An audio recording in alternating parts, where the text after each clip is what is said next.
Hi, I'm Mary. I'm from Prairie Fern. Working with plants has been a lifetime passion for me. I started with my grandparents when I was a kid, and my father. We farmed all the way through my childhood, but I've always had plants on a porch, plants in a backyard. It's always been something that I've always wanted to do. So a few years ago, we started with vegetable starts and started with just growing things on a small scale. But then I wanted more. We wanted to grow flowers, and so here we are.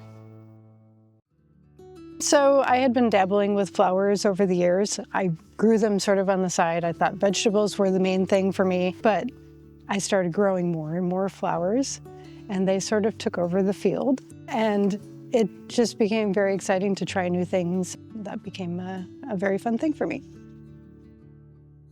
There's a lot of local products that are harder to grow for sort of a mass market. We grow some very, very fragile flowers. For example, a flower called Selpy is very fragile. You'll never see that in the floral department. They're just things that, like, once you wrap it up into some paper and pack it in a truck and ship it to a store, it's never going to look the same. Some flowers you can use when they're fresh. Some flowers look better when they're dried in the end. It just changes the whole look of the flower and the plant, and it makes it very unusual and unique. A very new trend, which I think is really lovely, is people are using dried flowers for wedding bouquets and as centerpieces in weddings, so then they can take that home and they can keep it and enjoy it. Dried flowers last for years. You can have this item that has a lot of color in it and a lot of natural beauty in your home, and you can keep it and use it for quite a long time. And you don't have to water it, and you don't have to do anything to it. So fresh and dried flowers are processed almost in the same way. At first, you cut them in the field, and you take them, you hydrate them, you put them in the cooler. You let them just sort of soak up all the hydration and look as perfect as they can. Then you take them and you hang them to dry. So they're just as perfect as they can be.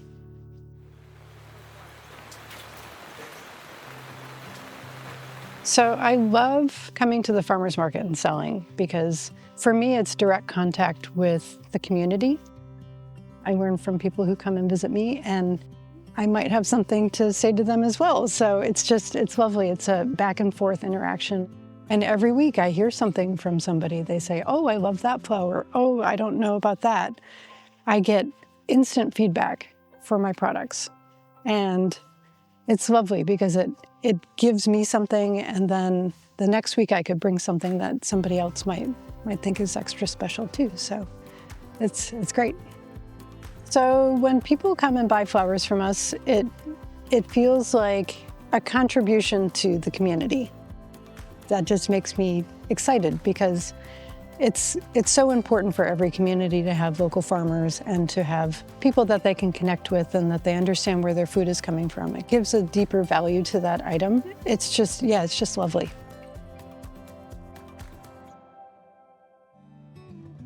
Farming is an everyday thing. I don't get a lot of time off. Our season goes all year round. Really, when you have a farm and a field, it's every day.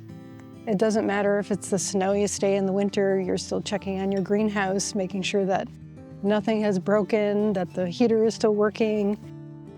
Even in January and February, I'm germinating seeds for the next season. So there's very little downtime in the year. I do it because I love it, and because I find that it's very important to produce and grow locally. It's really positive that people are becoming much more interested in farmers markets. It seems like we're not subtracting farmers markets in Clark County, we're adding farmers markets. People are coming out, people are excited.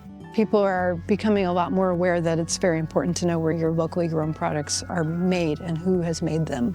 People are definitely very interested in the process, and they appreciate a local product. It's amazing when you come into a farmer's market and you explore what people have made, what people have grown. You will never find these products anywhere else. You will not find them in the grocery stores.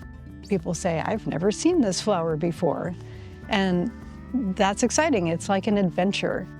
So when people come into our market stand, I hope that they get a little excited about what's going on and that they have questions for me, that they're curious, that they see something that they've never seen before, something that's a little bit whimsical for them, that they can enjoy what has been produced and that they at least walk away with a smile on their face.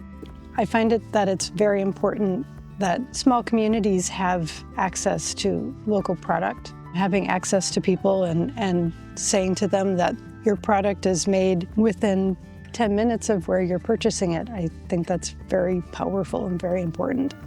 We're very proud to grow in Clark County. A lot of times people come to our stand and they don't realize that things are locally produced, that they're very locally produced. Nothing is imported, everything is grown from seed. When people come into our stand at the Vancouver Farmers Market, the second I say that things are produced here locally in Clark County, their eyes light up. And it's really just, they get excited.